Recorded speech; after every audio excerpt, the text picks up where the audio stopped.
de Young's dad was a rally guy and a resident engineer at Oakville's F-150 truck plant. In 1964, Ford in Oakville was building the Galaxy, Falcon, Fairlane, Comet, Thunderbird, and Falcon Futura. The first Mustang came out in '64, but he decided the Futura would be his rally car, not wanting a Mustang in its first production year. He walked his white two-door hardtop down the assembly line, hand-picking many of the parts. Not happy with the first paint job, he sent it back for more.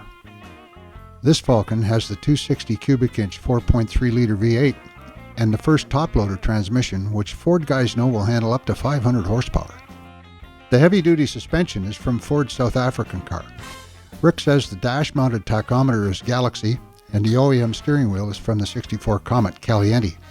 Dad dropped the horn ring, thinking it would get in the way. His Futura didn't compete with the big displacement Jaguars in rallies as well as he'd hoped, so this became his weekend car.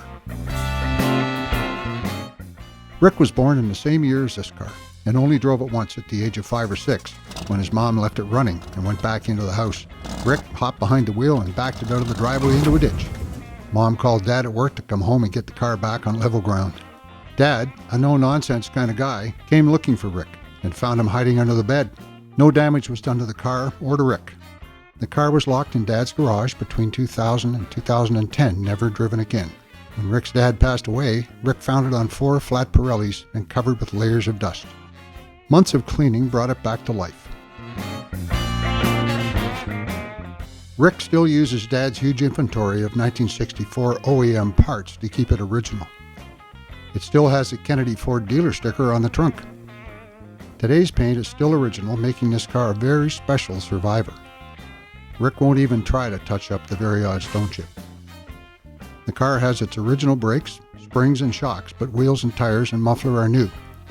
An original Pirelli is the spare with a tube.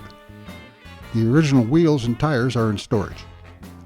He tells me the car keeps running better all the time, with no rust anywhere. The factory writing is still in the engine bay. He even has the factory blueprints. The 1971 service sticker on the door reads 29,664 miles. Today, 34,543. There is an original candy bar wrapper in a rear ashtray. Rick left it just where it was.